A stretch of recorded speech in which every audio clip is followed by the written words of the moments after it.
जो पढ़े वो तो बताएं। भारतीय शिक्षा आयोग के नाम से जानते हैं। ये अगला हेडिंग होगा मेन, हंटर आयोग। लिखिएगा, इसको बोलते हैं भारतीय शिक्षा आयोग। अब देखिए, आपको कठिन बनाना होगा थोड़ा, तो हंटर आयोग लिख के नहीं आएगा। भारतीय शिक्षा आयोग का अध्यक्ष कौन था? तो कौन था बताइए? William Hunter. लिखिएगा, ये आया कब? वर्ष 1882 और 83।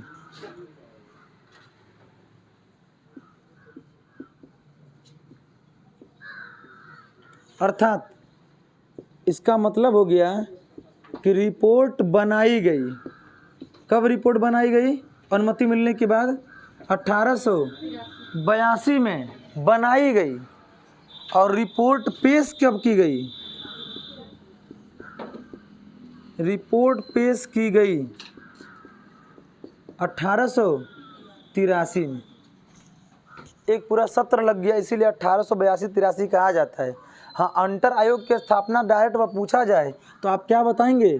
82 बताइएगा, ठीक है।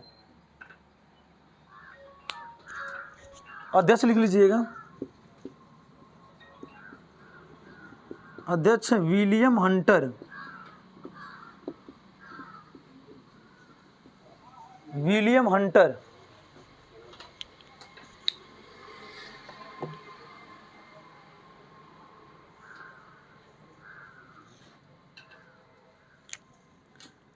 इसका उद्देश्य लिख लीजिएगा,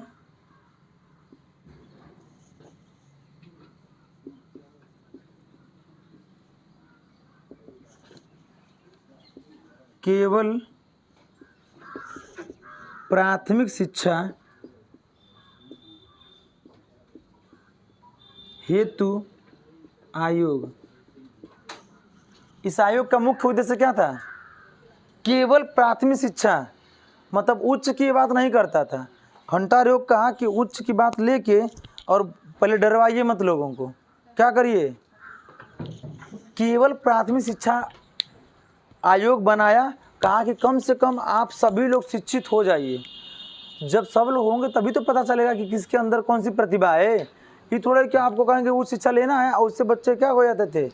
भारतीय इतना ज़्यादा सताए हुए थे, ठीक, कि एकदम डरते थे। अगर कहा जाता ना कि एक गांव के गली से अगर ब्रिटिश चला जाता था अपने मोटर वाहन से, तो सब लोग, द्वार पर कोई बैठता नहीं था, तुरंत दौड़ के दरवाज़ा बंद कर खिड़की में क्या करते थे? सब देखते थे। बात समझ गई ना? इस तरीके से ये रिपोर्ट बनाई गई थी। रिपोर्ट पेश की 83 में। अध्यक्ष थे विलियम हंटर। उद्देश्य इनका था केवल प्राथमिक शिक्षा हेतु आयोग। क्या क्या इसमें बात कही गई थी थोड़ा सुन लेते हैं। इसमें कहा गया था कि प्राथमिक शिक्षा पर जोर कब दिया जाए। अरे सब लोग तो बोल रहे हैं, लेकिन कोई सोच रहा है कि इसको खर्च, अरे इसमें देने के लिए कुछ खर्च लगे, पैसा लगेगा, कुछ क्या लगेगा, धन लगेगा कि नहीं लगेगा। तो कहा गया कि हम चाहते हैं कि प्राथमिक शिक्षा को अनिवार्य बनाने हेतु कुछ कोष का निर्माण किया जाए। किसका निर्माण किया जाए? कोष मतलब क्या बोलते हैं वर्तमान में हम लोग? क्या बोलते हैं अंग्रेजी में? बजट। बजट नहीं बोलते हैं? वही कहा कि प्राथमिक शिक्षा पर सार्वभौमिकरण हेतु क्या होना चाहिए? एक बजट पेश करनी चाहिए। बात समझी ना? अब सवाल बनेगा कि जब क्या बोलते हैं, बजट पेश किया जाए एवं अब प्रांत में नहीं, प्रत्येक जिलों में क्या होना चाहिए? नॉर्मल विद्यालयों की स्थापना की जानी चाहिए। नॉर्मल मतलब क्या होता है? सामान्य। वही ना बतिया थे कि हंटर देख रहे हैं नाम का अंग्रेजी, तो अंग्रेजी था तो सामान्य नहीं बोल पाया, क्या बोला? नॉर्मल विद्यालयों की स्थापना। और एग्जाम में नॉर्मल विद्यालय लिख के आता है, तो बच्चे सोचते हैं सर सामान्य क्यों नहीं? इसलिए कि वो था क्या? ब्रिटिश, अंग्रेज था, तो अंग्रेजी भाषा का प्रयोग करेगा। तो नॉर्मल विद्यालयों की स्थापना कौन आयोग कहता है, यह बात करता है? तो क्या बताएंगे? हंटर आयोग। यही संस्तुतियाँ पेश किया और यह बात इसकी पूर्ण रूप से क्या की गई थी? मानी गई थी। लिखेंगे संस्तुतियाँ, लिखिए संस्तुतियाँ।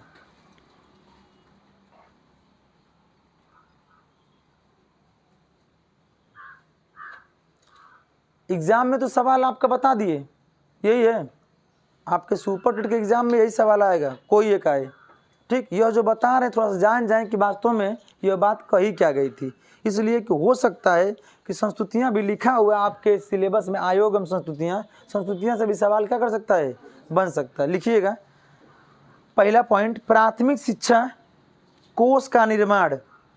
प्राथमिक शिक्षा कोष का निर्माण, प्राथमिक शिक्षा कोष का निर्माण, प्राथमिक शिक्षा कोष का निर्माण।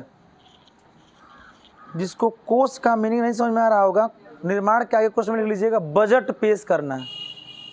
कोष में मूर्धन्य स होता है मैम, कोष में मूर्धन्य स होता है। कोष अर्थात क्या होता है, बजट, ठीक है ना, का निर्माण। हाँ वही बजट पेश करना।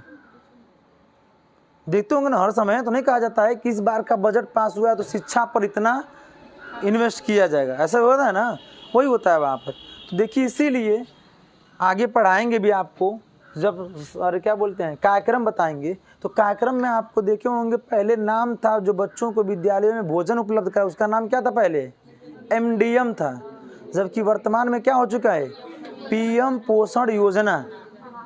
बस में प्रधानमंत्री पोषण योजना, बात समझिए ना। देखिए PM पोषण योजना जैसे देखिए क्या होता है, ठीक है अभी मत कहिए सरकार का विरोध कर रहे हैं, सर सरकार का अरे बड़ाई बतिया रहे हैं। नाम बदलने का मुख्य कारण क्या था, ठीक, तो जैसे आप इन्होंने क्या कहा, अपनी पहचान बनाना। जबकि मुख्य उद्देश्य क्या है बताइए, मुख्य उद्देश्य क्या है, एक नए बजट क्या करना, पेश का उसके लिए। इसलिए कि एक ही नाम से दूसरा बजट चाहे तो क्या करें, पास करवाएं तो नहीं होगा। बात समझिए ना। जैसे देखे होंगे अगर गांव में प्रधान, ब्लॉक में जिला पंचायत लोग होंगे, अगर उस समय में उस रोड का एगो बजट पास हो गया है तो अब उसको दूसरे लिंक से जोड़ कर कहेंगे कि अब इस रोड का क्या करना है, दोबारा उस रोड का फिर से बजट नहीं पास होगा। होगा भी तो किस रूप में होगा, सफाई हेतु, ठीक है ना, मरम्मत हेतु पास होगा, नया रोड हेतु नहीं पास होगा। अब नया रेड हो तो हेतु पास कराने के लिए आपको दूसरा दिखा के भले काम उसको कराएं आप, पास समझिए ना, यही होता है, सच्चाई बता रहे हैं आप, ठीक है ना। तो कहने का मतलब हो गया, तो मुख्य उद्देश्य ये था, बात समझिए ना।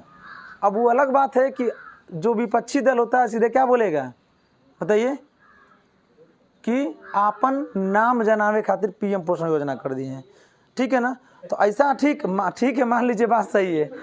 इसी तरीके से जब मायावती MDM जो था जब लागू हुआ था 2004 में, तो उस समय सरकार कौन थी जानते हैं, मायावती सरकार थी। तो लोग जानते हैं क्या कहते थे, अरे ये तो लड़कन के सब भुलवा दो, खाना पर ध्यान देने से बढ़िया सो। जबकि मुख्य उद्देश्य क्या था बताइए MDM का, नामांकन बढ़ाना। लेकिन आपको क्या लगा,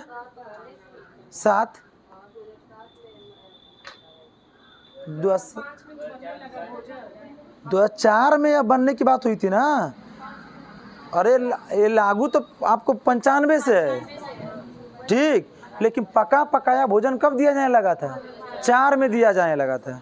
बात समझिए। अब आप बात कर रही है 4 में कहाँ दिया गया था, हम लोग देखे हुए खाते हुए, हम तो नहीं खाए हैं ये, लेकिन जब तक 2006 में लागू हुआ था यहाँ पर जूनियर में, आज जूनियर में जब 6 में लागू हुआ तब तक हम 9 में चले गए थे। 2006 में 9 में हाई स्कूल से 2007 में पास किए हैं।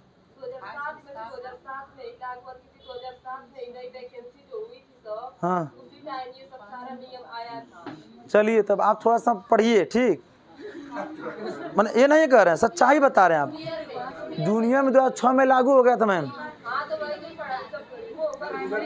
तो हम तो दोनों का बता रहे हैं ना कि प्राइमरी में 2004 में हुआ था, उच्च वर्ग में 2006 में, अरे सॉरी हाँ 2006 में लागू हुआ था।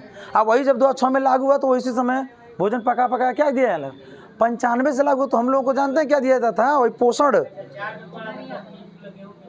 मिलता था ना। हाँ सच्चाई, हम लोग भी गेहूँ पाए हुए हैं,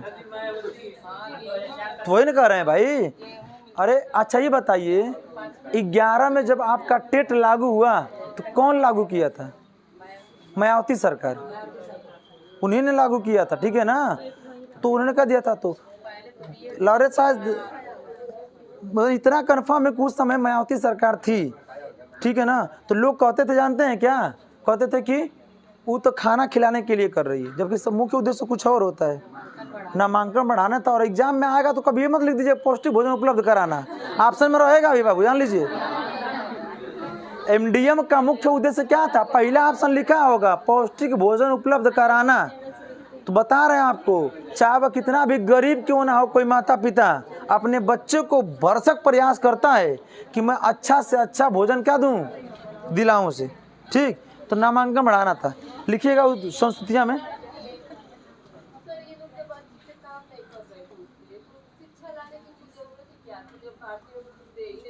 क्यों नहीं दे रहे हैं? हाँ,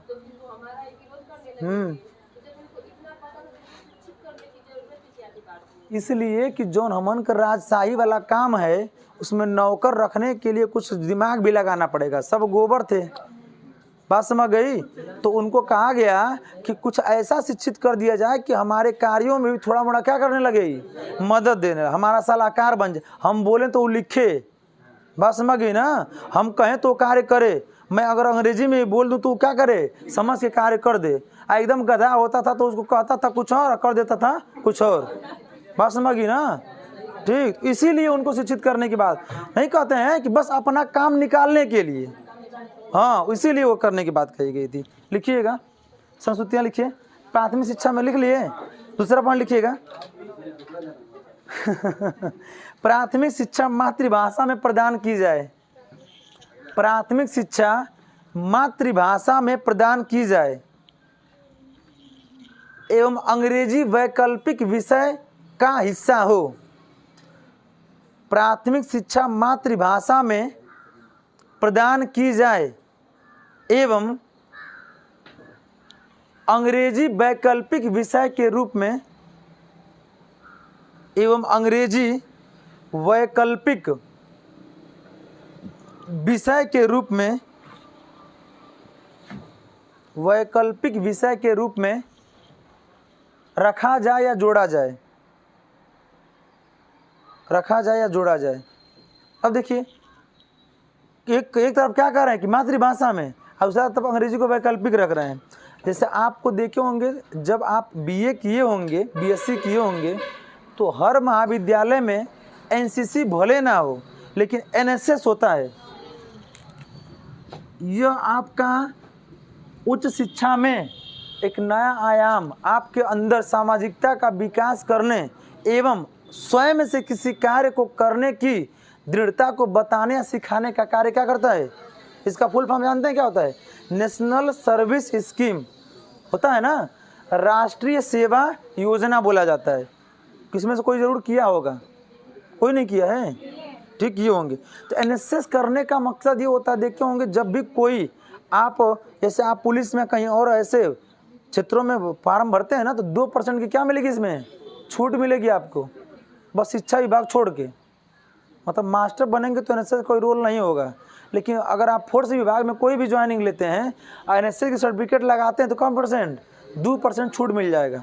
सबसे अधिक किसमें मिलता है? एनसीसी पे।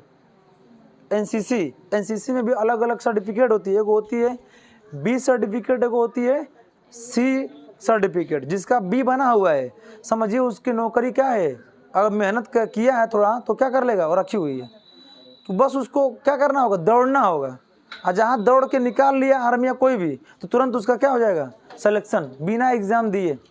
एनसीसी में उसको इतना सिखा दिया गया है, इतना उसको ट्रेंड कर दिया गया है, ठीक है ना। हर जगह होता भी नहीं है, ठीक है। तो एनएसएस की बात किया जाए जो बता रहे हैं, तो इसमें यही बात देखिए क्या लिखे क्या है उसमें, कि वैकल्पिक विषय के रूप में जोड़ा जाए। अंग्रेजी यह वैकल्पिक है, हर कोई एनएसएस क्यों नहीं किया, अभी भी ये किए हो, सब लोग भी ये किए हैं, लेकिन कोई कर हम नहीं किए हैं। ये लिखो क्या था बताइए, वैकल्पिक था। जो लोग इच्छुक थे करें, और जो इच्छुक नहीं है मत करें, यही इसीलिए जोड़ा गया था उसमें। लिखिए अगला पॉइंट, प्राथमिक शिक्षा के लिए स्थानीय शासन व नियंत्रण की व्यवस्था की जाए। प्राथमिक शिक्षा के लिए स्थानीय शासन प्राथमिक शिक्षा के लिए स्थानीय शासन व नियंत्रण की व्यवस्था की जाए, व नियंत्रण की व्यवस्था की जाए।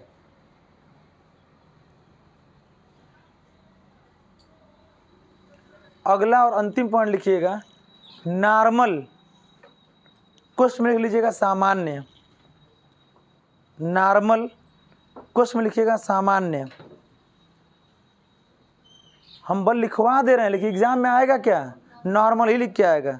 नॉर्मल विद्यालयों की स्थापना, नॉर्मल विद्यालयों की स्थापना, नॉर्मल विद्यालयों की स्थापना। यहाँ पर एक पॉइंट में हमने लिखा स्थानीय शासन क्या होता है, बताइए। मतलब शिक्षक जो उसमें रखे जाएं, जो उसमें कर्मचारी रखे जाएं विद्यालयों में, वो क्या होने चाहिए, स्थानीय होने चाहिए। स्थानीय, अच्छा तो शिक्षकों को स्थानीय देने का मकसद क्या होता है? मातृभाषा के साथ साथ विद्यालय के रखरखाव का वो उचित क्या करे, हो प्रबंध कर पाए।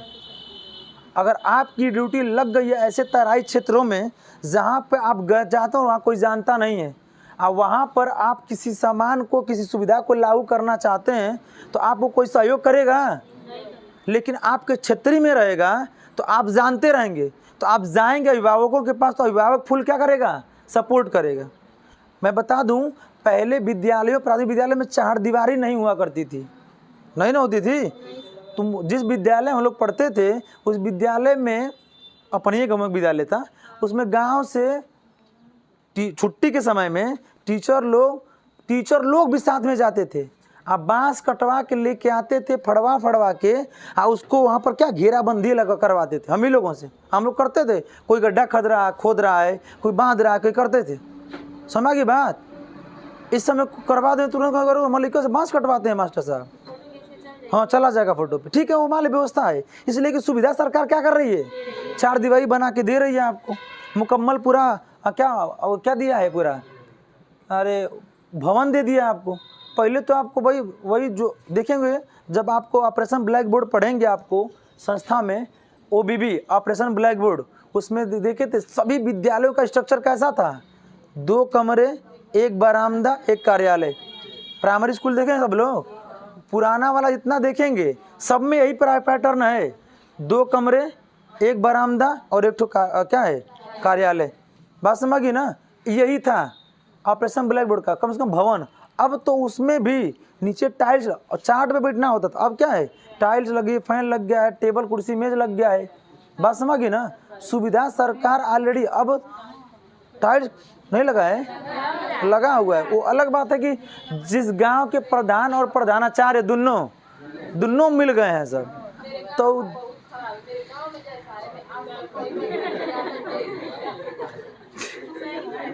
ठीक है। माने आप बात करेंगे कि हमारे गांव में कुल 3 हैं, 4 प्राथमिक विद्यालय हैं, एक पर सोचिए, 4 प्राथमिक विद्यालय का कौन है, 1 प्रधान है। बस समझिए, चारों में टाइल्स, मेज कुर्सी, पूरा पंखा वंखा, लाइट, और वहाँ तक क्या जो रिलायंस पूरी लाइट भी क्या वहाँ पर है, पहुँची हुई है सुविधा, करते हैं।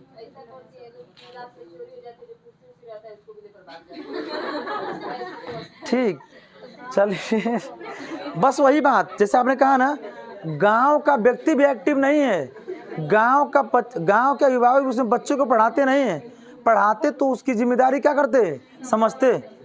बात समझिए ना, वो अलग बात हो। ये स्थानीय लोगों क्यों, यही तो क्या लिखे, स्थानीय शासन, स्थानीय शासन समझ रहे हैं ना। हम लोग जब पढ़ते थे तो अगर जाके कोई लड़का लिखता था दीवार पे, तो अगर कोई देख लिया गांव का, वो के पकड़ के 4 चमाचा लगा देता था। ठीक, आजकल क्या, लिख कोनो बात ना, लिख मैडम जी का नंबर, ठीक, ऐसा है, कोनो दिक्कत नहीं है, ठीक, तो ऐसा हो जाता था। ये लिखिएगा, ऐसा था। वहाँ पर नॉर्मल विद्यालयों की क्या की गई थी, स्थापना की गई थी कि जब नॉर्मल विद्यालय बढ़ेंगे तो लोगों को बहुत दूर नहीं जाना पड़ेगा। और जब दूर नहीं जाना पड़ेगा तो प्रत्येक वर्ग शिक्षा के अभी भी देखें कुछ जगहों पर 5-5, 6-6 किलोमीटर दूर क्या है, विद्यालय हैं, कॉलेज हैं। विद्यालय तो लगभग 1 किलोमीटर में हो गया है। अब हर 1 किलोमीटर से 3 किलोमीटर के रेंज में एक प्राथमिक विद्यालय होना चाहिए और है। जहाँ नहीं है उसका एक नया बजट क्या हो जाता है, पास हो जाता है। लेकिन अभी भी देखेंगे, मैं स्नातक विद्यालयों की बात करूँ, माध्यमिक की, तो अभी भी 3-3, 4-4 किलोमीटर दूर जाते हैं बच्चे क्या करने। अब देखिए जो 4, 5, 10 किलोमीटर जाएगा, दूर होगा, वो जाएगा पढ़ने, बात छोड़िए कौन जाएगा। बस में खास कर तो लड़के चले जाते हैं, लेकिन लड़कियां, स्त्री वर्ग क्या हो जाता है, अभी भी वंचित हो जाता है। बात समझिए ना।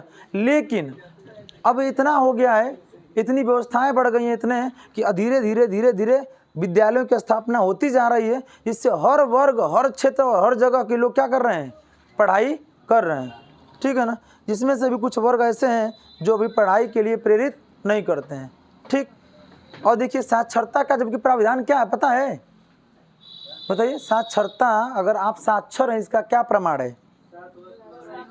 हाँ, 7 वर्ष से ऊपर वाला बच्चा क्या हो, बस नाम लिख ले अपना।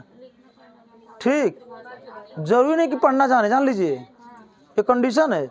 जरूरी नहीं कि पढ़ना जाने, लेकिन अपना नाम क्या करे, वो लिख ले, वो क्या हो जाएगा। अब सोचिए उसके बावजूद भी साक्षरता हमारे यहाँ नहीं है। समझ की बात, बस पढ़ने लिखने पर है। इसीलिए देखे होंगे हमारे गाँव में, आप लोगों के गाँव में कुछ ऐसे बुजुर्ग दादा दादी लोग हैं, चाचा चाची, जो कहते हैं कि बस साइनिया करे बता दा हमके। अब साइन करना जान गए ना, तो समझ लियो क्या हो गए, साक्षरता हो जाएंगे। इसीलिए अनौपचारिक शिक्षा का रोल चला था, लेकिन फिर भी शिक्षिता से साक्षरता नहीं है। ये आपका है कौन सा, हंटर आयोग। अगर लिखिएगा रैले आयोग।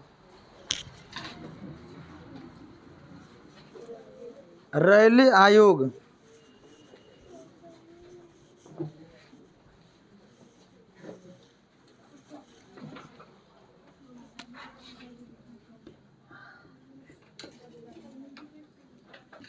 रैले आयोग,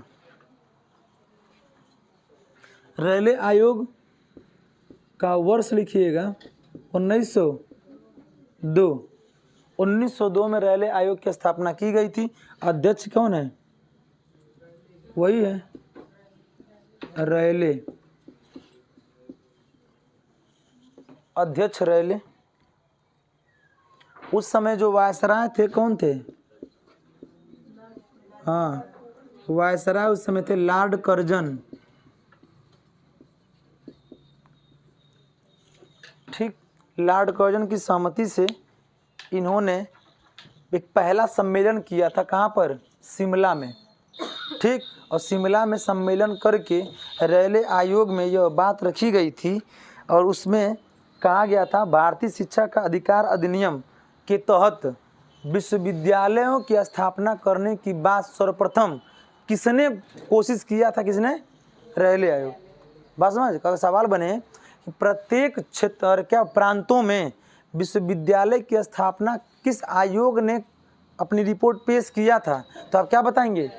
आज सवाल अगर ये बन जाएगा कि प्रत्येक प्रांतों में शिक्षा विभाग की स्थापना करने के बाद कौन कहा था, तब हो जाएगा उर्ड का घोषणा पत्र। देखिए सवाल क्या क्या है, प्रत्येक प्रांतों में शिक्षा विभाग की स्थापना, तो हो जाएगा चार्ल्स उर्ड। आप प्रत्येक प्रांतों में विश्वविद्यालय की स्थापना, तो कौन कहेगा, आयोग। बस यही बात कही थी और कहा गया था, लेकिन बात मानी नहीं गई। बस ये लिखना है इसको, बस लिखिएगा। 1901 में लॉर्ड कर्जन की अध्यक्षता में 1901 में लॉर्ड कर्जन की अध्यक्षता में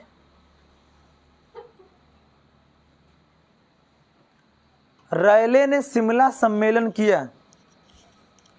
रैले ने शिमला सम्मेलन किया।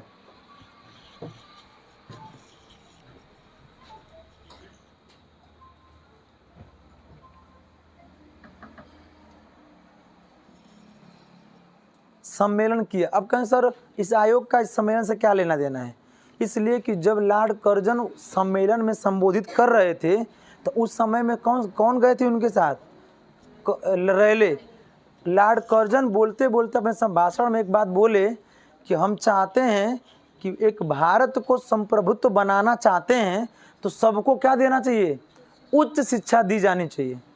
और उस शिक्षा की बतिया को रेले क्या कर लिए, कैप्चर, और कैप्चर करके 1902 में रिपोर्ट बना के कर्जन को ले जाके दे दिए। जब कहें तो लीजिए विश्वविद्यालय का स्थापना का हमको क्या करिए, अनुमति दीजिए। तो लिखिए अगला, 1902 में रेले की अध्यक्षता में 1902 में रेले की अध्यक्षता में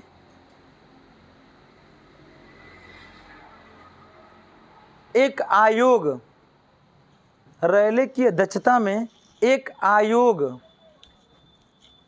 अब एक आयोग क्या कहते हैं, कौन सा आयोग, यही रेले आयोग, रेले आयोग की रिपोर्ट, रेले आयोग की रिपोर्ट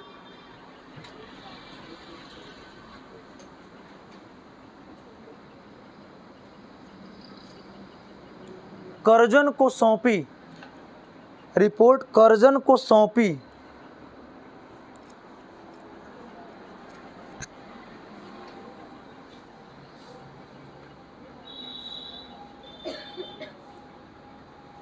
और अंतिम पॉइंट लिख लीजिएगा, सन 1904 में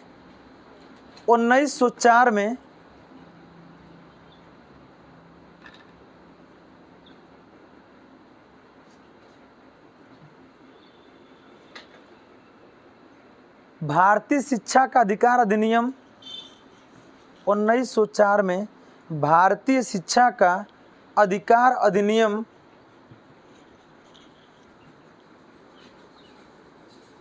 भारतीय शिक्षा का अधिकार अधिनियम या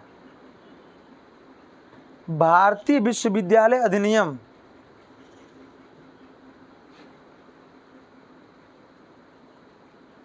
भारतीय विश्वविद्यालय अधिनियम, पूरा विश्वविद्यालय लिखते हैं आप लोग, वी बना के क्या कर दिया करिए, सुनना। भारतीय विश्वविद्यालय अधिनियम लागू हुआ, यह लागू किया गया। और जब लागू हो गया अर्थात किसको स्वीकृति मिल गई, विश्वविद्यालय स्थापित करने की। बात समझिए ना, यह रेले ने कहा। तब तक आगे 1918 में रेले की आकस्मिक क्या हो गई, मृत्यु, और यह बात पूरी क्या हो गई, धरी की धरी रह गई। जब रह गई तो फिर अगला आ गया कौन, सैडलर आयोग लेके, लिखिएगा अगला, सैडलर आयोग। ये बहुत ज़्यादा सैड रहते थे शुरू में, इसलिए इसका नाम क्या पड़ गया था, सैडलर आयोग। 1917 वर्ष लिखिएगा, 1917। इसको किस नाम से जानते हैं,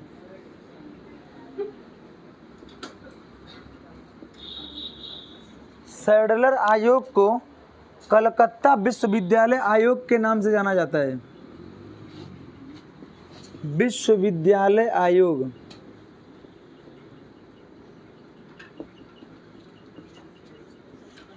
इस सिद्धांत का सबसे इम्पोर्टेंट बिंदु यही है कि सैडलर आयोग को किस नाम से जाना जाता है, कलकत्ता विश्वविद्यालय आयोग।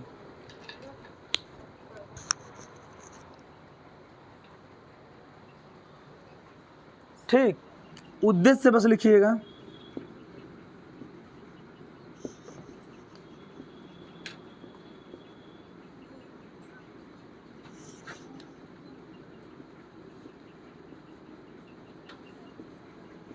केवल कलकत्ता के निवासी हेतु शिक्षा का प्रावधान। यहां पर ध्यान दीजिएगा क्या लिखा गया है, केवल।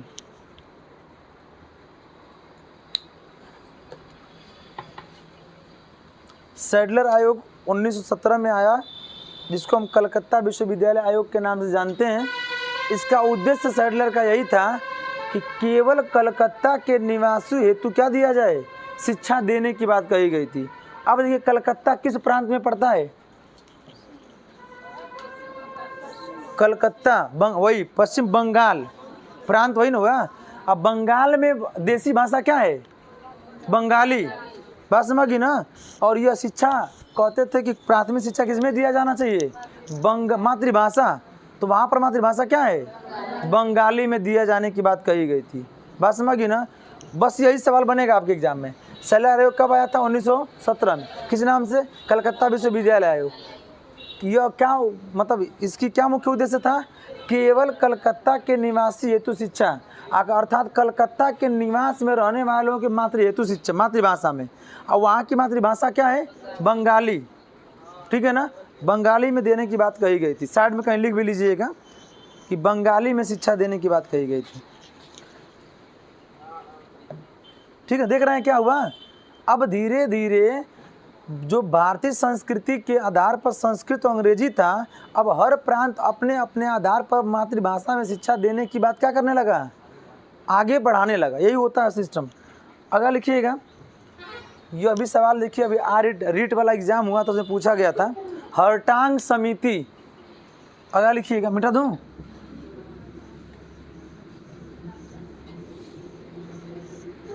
अगला लिखिए पॉइंट,